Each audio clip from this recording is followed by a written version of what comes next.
Bonjour tout le monde. Le parasha d'Acharemot, si on l'étudie bien, alors on voit qu'elle est très préoccupée avec les particularités du peuple juif, avec la façon dans laquelle le peuple juif a ses valeurs. Je voudrais partager avec vous une remarque très courte du Sfat Emet, une remarque très percutante, et je dirais peut-être même quelque part, pour certaines, et peut-être pour tout le monde, plutôt troublante.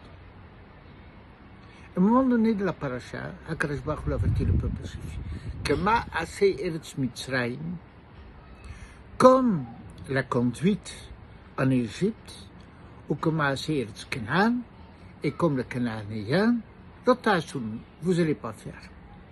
Une interdiction d'adopter, d'imiter la conduite, les actes des Égyptiens ou des Cananéens. Le Sfat Emet pose une question. Il demande, mais toutes les choses qui sont interdites ont déjà été dites explicitement. Pourquoi encore cet interdit global que Ma'aseh Eretz Mitzrayim de ne pas faire comme les Égyptiens ou comme les Cananéens? Dit le Sfat Emet la chose suivante.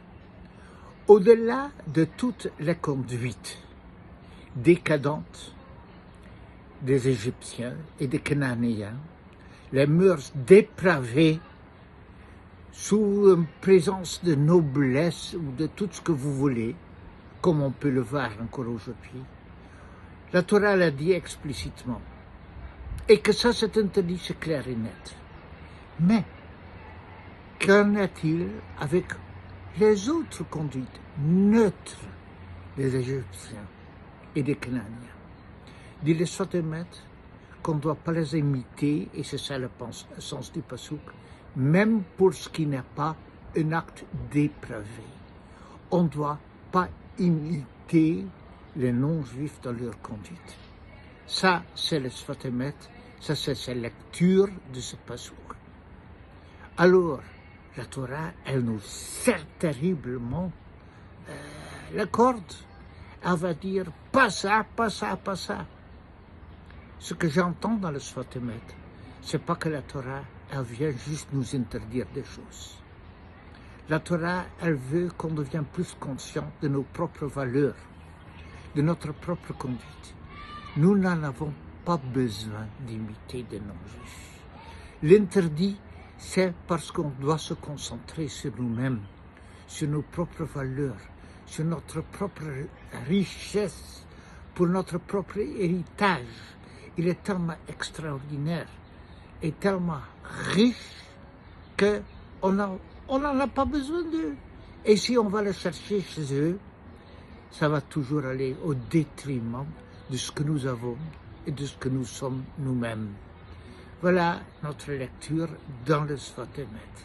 Alors, Bezrat Hashem, que c'est parashat Acharemot, Kedoshim, où on parle de la Kedusha du peuple juif, la spécificité, et on n'en a pas le temps, mais si on étudie bien Rashi et le Rambam, nous allons voir que notre concept de Kedusha, de sainteté, n'a rien à voir avec celui de non-juifs. Mais on a autre chose. Et dans cette autre chose, il y a tant de richesses qu'on ne doit pas chercher à imiter, même dans le profane, même dans le laïque, même dans le ressoute, dans ce qui est permis, le monde des non-juifs. À tout le monde, Shabbat Shalom. Et j'espère que ce Shabbat sera un Shabbat très riche de Parashat Acharemot et Kedoshim, mais qu'on puisse approfondir la richesse de notre propre héritage.